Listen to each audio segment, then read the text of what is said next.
Hi, I am Anita from Silver Hills Public School.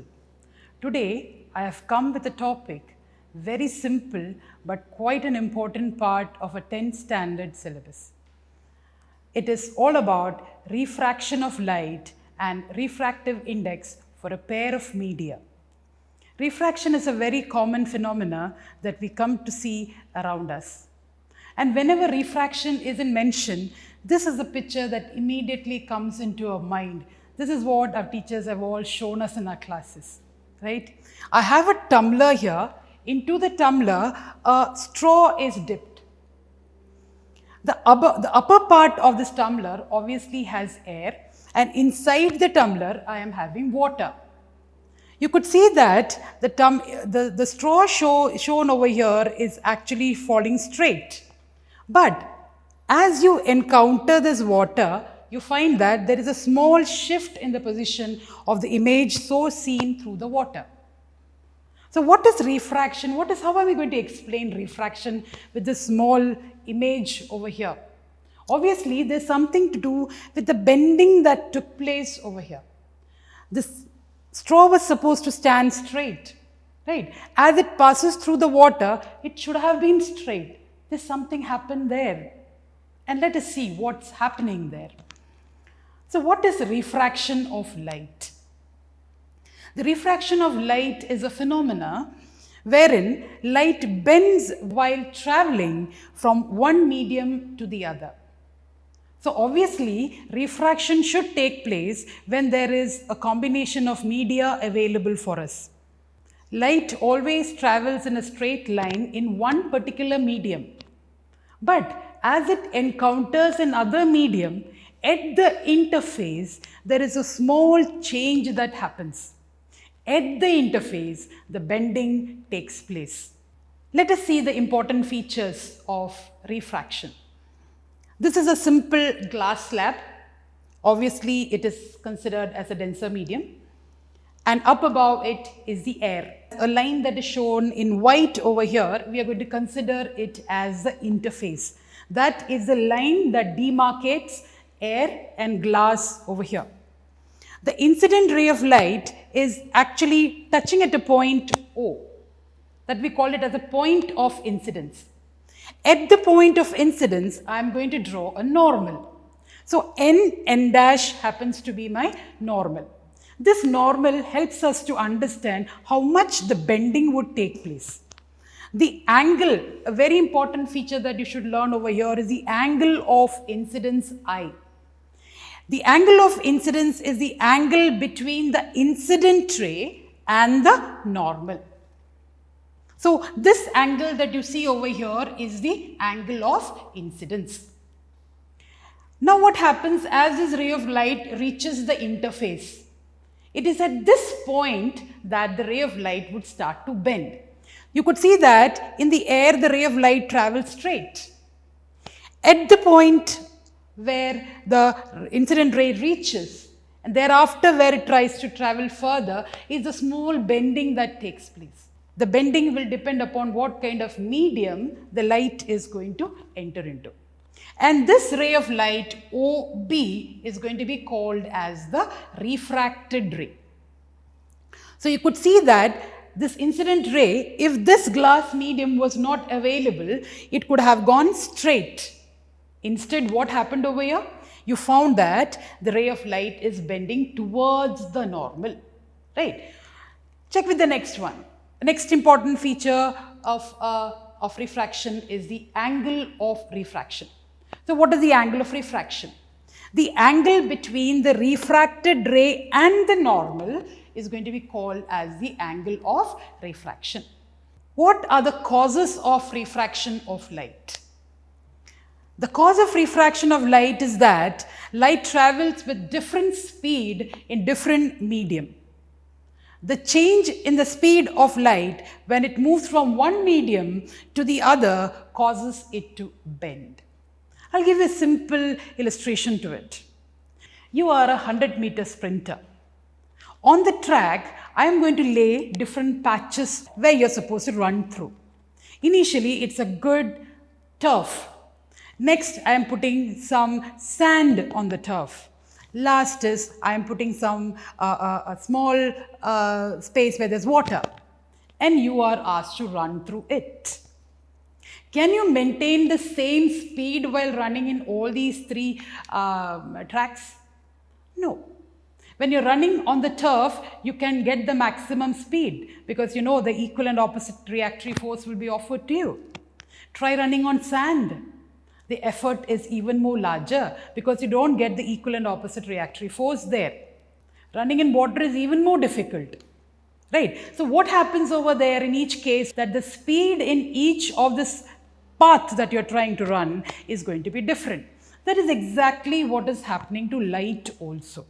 Light, when it travels in air or vacuum, it is having the maximum speed and it is traveling with best velocity. What happens when it enters into a next medium? Obviously, there is some kind of hindrance.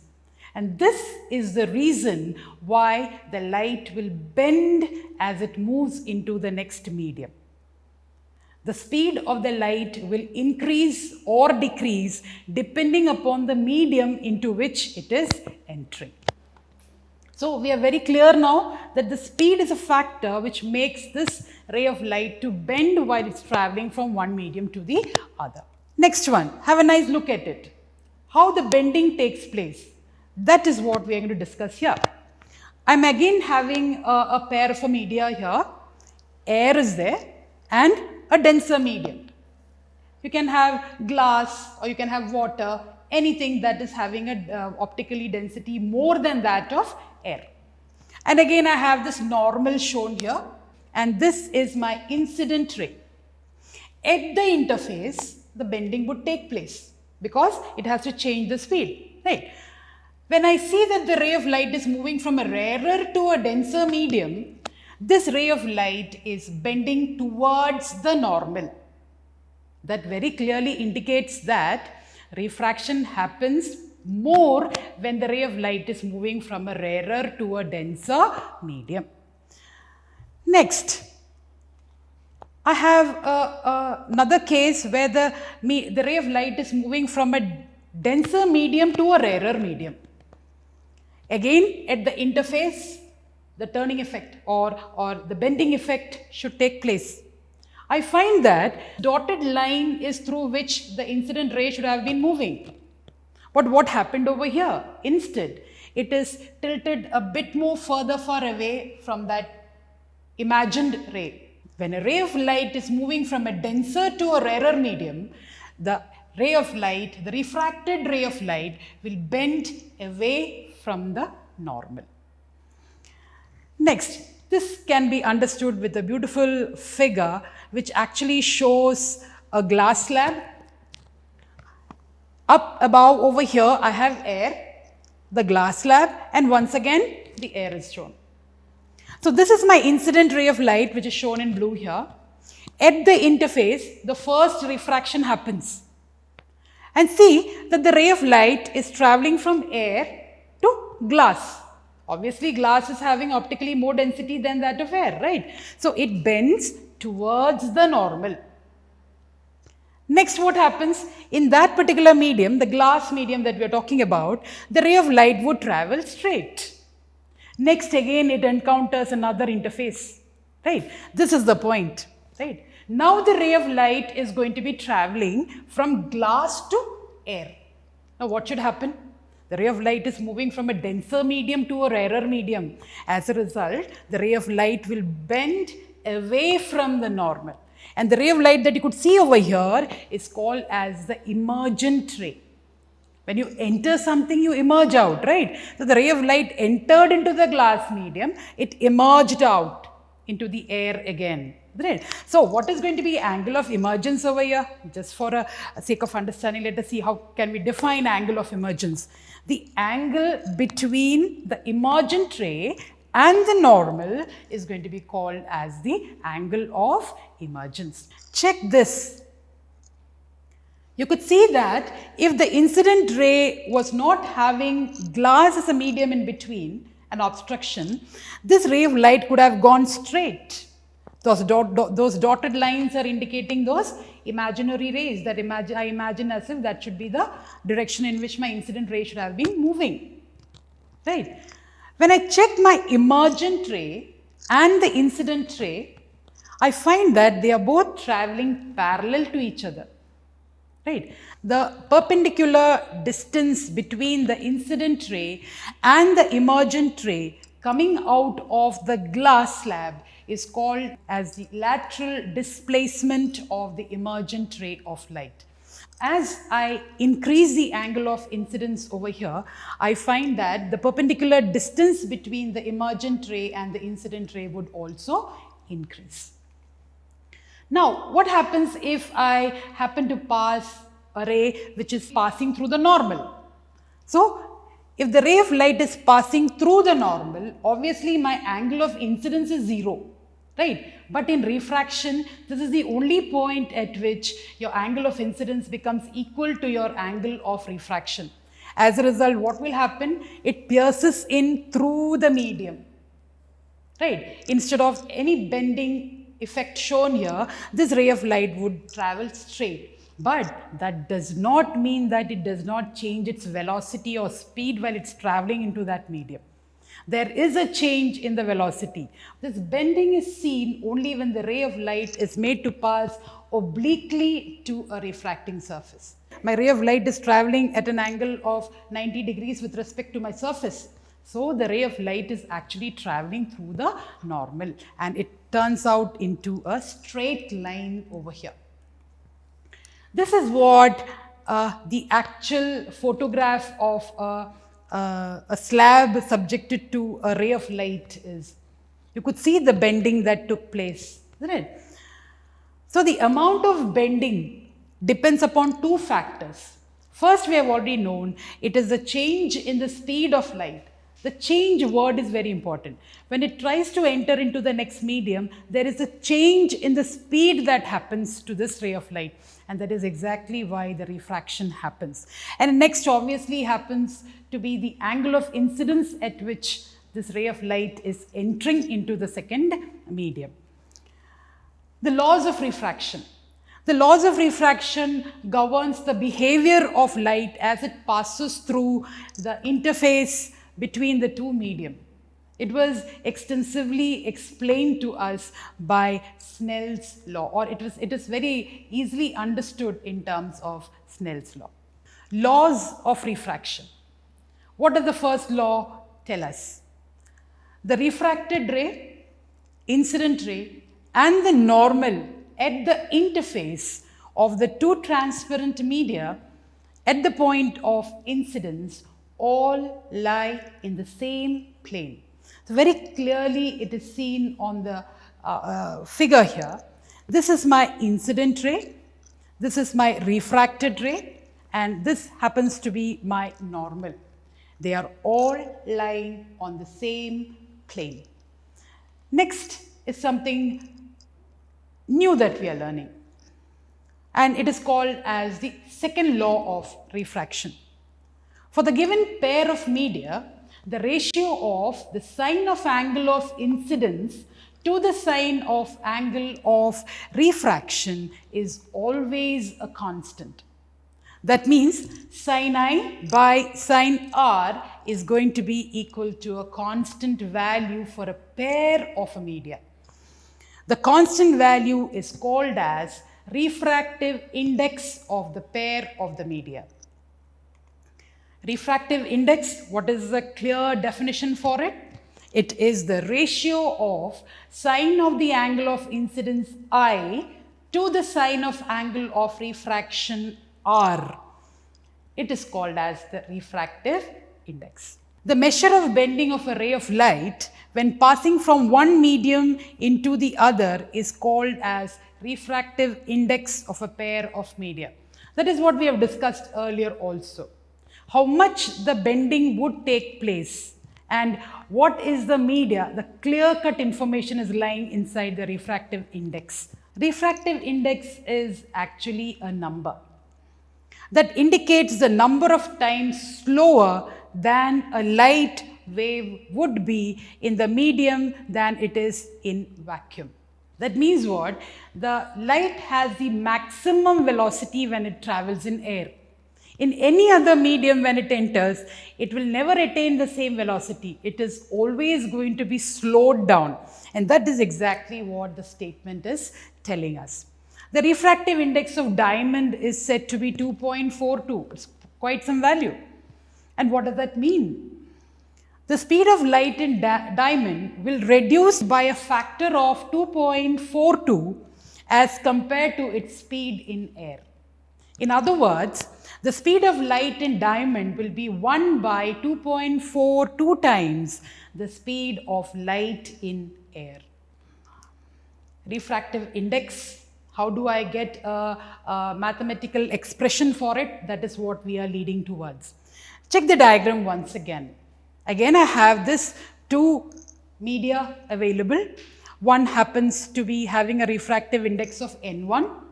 Another has a refractive index of N2. This is just to show that the two media are having their own value.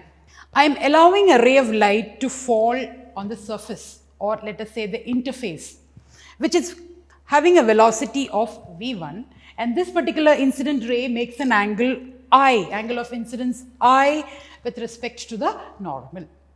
As it enters into the next medium, obviously the bending had taken place, and this happens to be my angle of refraction. That is the angle between the refracted ray and my normal. The velocity with which this ray of light is traveling in the second medium is given by V2. Then, according to Snell's law, refractive index of the second medium with respect to the first medium is equal to sine of angle of incidence to the sine of angle of refraction. This can also be expressed in the form of change in velocity that happens when the light travels from one medium to the other. Here, the same refractive index of the second medium with respect to the first medium is equal to velocity of light in first medium to the velocity of light in the second medium. So, knowing the velocity of light in these two mediums, we can actually identify the refractive index for that particular medium. Now, mathematically, what are the different expressions that we have for refractive index here? N21, as I told you, N is the symbol for refractive index. 2,1 indicates that the ray of light is entering the second medium from the first medium. So, it can be also mentioned in terms of absolute refractive index. Absolute refractive index of the second medium to the absolute refractive index of the first medium. Or it can be also, we have repeatedly told this, it can also be given in terms of sine of angle of incidence to the sine of angle of refraction. Or you can also give it in terms of velocity of light in the first medium to the velocity of light in the second medium. You check out in all these cases, we do not have a unit for refractive index. What is the reason for that? The ratio of the similar physical quantities will not fetch you any unit. Hence, refractive index doesn't have any unit. Absolute refractive index. What is that all about? It is the ratio of the speed of light in vacuum to the speed of light in any medium of your choice, obviously. Next, the refractive index depends upon two factors. Now, you should be having a vague idea of what that should be. It is the nature of the medium, that is, as the medium changes, obviously the amount of bending is also changing. That is why it says that refractive index depends upon the medium into which the ray of light is entering. Also, on the wavelength of the light. We have already learnt about spectrum in the lower classes, our VIBGY or red. So, your white light is constituted of these 7 colors, and each of this color has its own band of wavelength. If I allow a red colored ray to pass through this glass slab, I'll find that my angle of refraction will be different from what it is for a blue colored light. Okay, that is what is exactly meant by this. Now, what is this optical density? Is it closely related to our mass density? No. Optical density actually redefines our refractive index. So, refractive index is defined in terms of optical density of a medium. Larger the refractive index of a medium, larger is its optical density. One of the best example happens to be diamond. Diamond has a refractive index of 2.42. That means the bending of light in this medium will be quite large. It will bend quite close towards the normal. Right? So that is what optical density is all about. Optical density determines how much light is slowed down as it passes through a medium. The more the optical density of a medium, the slower will be the light that passes through that particular medium. Higher refractive index, higher optical density. In other words, it slows down the ray of light in that particular medium. These are a few common substances, and here are the list of their refractive indices. First happens to be vacuum. We consider it close to 1, right? And air, just below that lies air. And we can closely relate air to vacuum. That is almost like a very rarefied medium, right? Then water, ice, glass and diamond. Check for diamond. In this list we have diamond having the most value, 2.41 here. Let us try out a few numerical. A very simple one. A speed of light in air is 3 into 10 raised to 8 meter per second. And that in glass is 2 into 10 raised to 8 meter per second. What is the refractive index of glass? So what are the given things? We're going to write that first. C is a symbol for velocity of light in vacuum. 3 into 10 raised to 8 meter per second. Velocity of light in glass, 2 into 10 raised to 8 meter per second. Just try recollecting the expression or mathematical expression for refractive index. It happens to be N21, refractive index of the second media with respect to the first, is equals to velocity of light in the first medium to the velocity of light in the second medium. That happens to be C by V. Substitute the values and your answer comes out as 1.5. No unit because ratio of the same physical quantities. Check the next one. The refractive index of diamond is 2.41. What is the speed of light in diamond? Simple. Once again, refractive index is equal to C by V. I know the value of C and N. Substitute the value into it. I can draw my V out from there. V is equals to 3 into 10 raised to 8 meter per second by 2.4. So what do I get? I work around on that. I solve it. I get the velocity of light in diamond is 1.24 into 10 raised to 8 meter per second, which is comparatively much lesser than what it is in vacuum. This is what I brought for you for the day. Try working it out on that, and it will definitely help you in your exam. Thank you for being there, everybody. Looking forward to see you again. Thank you.